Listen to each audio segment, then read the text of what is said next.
I didn't record much of this visit because I wasn't expecting it to be a notable appointment. I figured we'd just grab him some medicine to clear up his mucus and be on our way. It turns out his teeth have gotten bad enough to cause problems with his sinuses, and that's why all the mucus.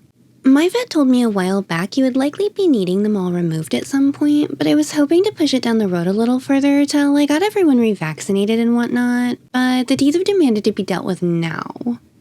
They wanted him on antibiotics for a week before going in for extractions, so we got a bottle of clindamycin to take home, and we'll bring him back next Tuesday for his surgery. The estimate was only $600, so it's not going to be all his teeth because I feel like that's a lot closer to $2,200 last time I asked, but I'm guessing they'll take the big ones up top out.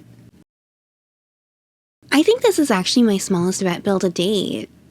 We have the office visit, and that was $50, and here we have the antibiotics for $33.84, so altogether it was $83.84. I wasn't able to get a very good look at his teeth, but this is probably the best shot I could get of the damage.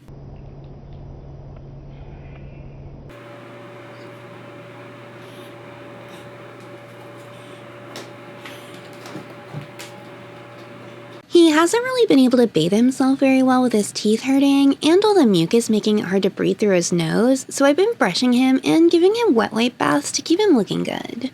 Once he gets done with surgery and the anesthesia wears off, I think I'll shave him down a bit to get some of these little knots out that have started forming. It would be a lot easier to do it while he's drugged, but anesthesia makes them not able to thermoregulate properly, so I don't want him to be too cold while he's coming off of it. He's always loved being groomed, so he's probably super happy to be getting all this pampering. He's got a really sensitive stomach, so I was worried about trying to get him on a soft food diet before pulling them, but my vet actually said her cat tolerated kibble better after they were pulled, so I'm hoping that's the case for him once he is healed up. I know losing teeth never slowed Toofus down, though. I'll leave the link for their wish list in the comments if anyone wants to help us out and send some snacks. After this vet bill, we could definitely use all the help we can get. Luckily, this happened at a time where it was possible to pull this off. Since they don't do payments, we have to pay in full at the time of service. There were a few bills that I hadn't paid yet that I was able to push down the road long enough to buy some time, and I was able to put the rest on a credit card. I spent money I really didn't have to make this happen, so what I did was financially irresponsible and definitely not something I would ever advise anyone to do, but that is the reality of this work if you're not made of money. It kinda just boils down to being really good at juggling finances. It's not easy or glamorous, it's just a long series of increasingly hard and expensive choices that no one else wants to have to make. He can't have food or water after 8 p.m., so it's time to mix up his final meal before surgery. He's gonna miss his morning dose since he goes in at 8, but hopefully he can get a second one down. I'm not sure how it works when he's done, like how long it takes for him to be able to eat again, so I'll have to ask the vet about that. Clindamycin can cause esophageal strictures or like a narrowing effect of their esophagus, so it has to be followed by a good drink of water. Luckily he's cooperative and just drinks if I present it to him, or I'd have to syringe him. Similarly to HIV in humans, FIV increases the likelihood of dental diseases like stomatitis. His immune system is having an excessive reaction to the plaque on his teeth that's kind of similar to an allergy, and it's resulting in inflammation. That's why the roots of his teeth are causing him sinus issues and have to be pulled. I've heard many good things from people who've gone through similar procedures with their cats, so I have high hopes that he'll be doing worlds better after this gets taken care of. Today is the day! It looks like Papa Cat's ready and waiting.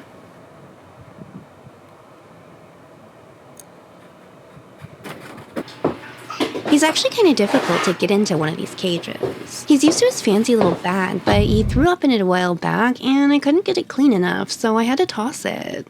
I'm so excited that it's finally time to drop him off for his surgery, but I'm also super nervous anytime they have to anesthetize them for anything, so I'll be sitting by the phone for the next few hours awaiting their call.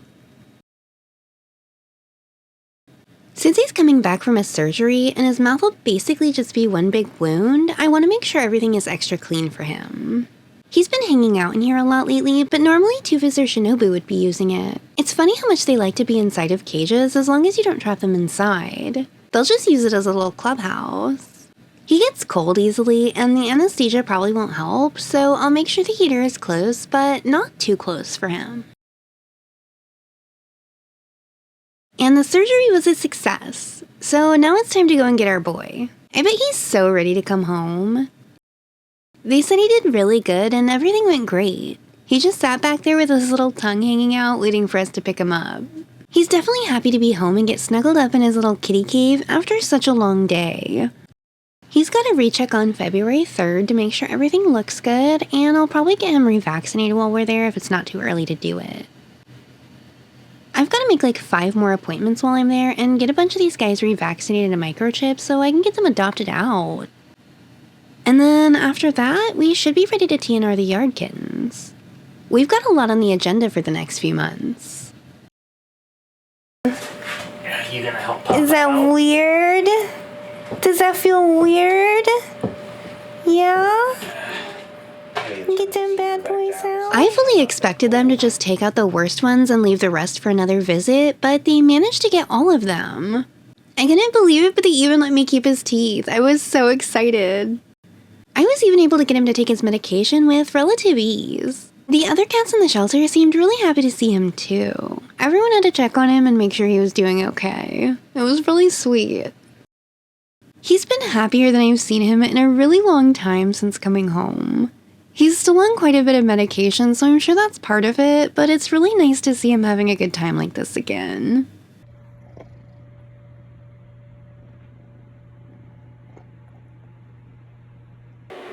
Now it's time to break down the big bill and see what we've got going on here.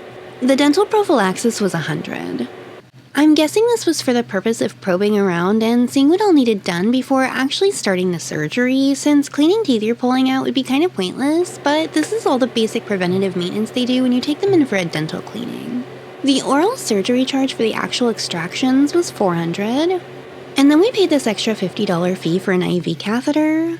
They can't eat or drink before surgery, and sometimes they don't want to afterwards. So that way he gets fluids, and he's hooked up already if anything goes wrong during the procedure. They can give him medications without wasting time trying to get a line into his arm. A dose of Zorbium was $33.08, and this is a pretty strong pain medication that they apply topically in office, and it lasts for several days. The Serenia injection was $28.75. This one's an anti-nausea medication. Apparently he got sick after he woke up, so they gave him a dose of this to calm his tummy. I paid $239.76 with a credit card and $375 of it in cash for a grand total of $614.76.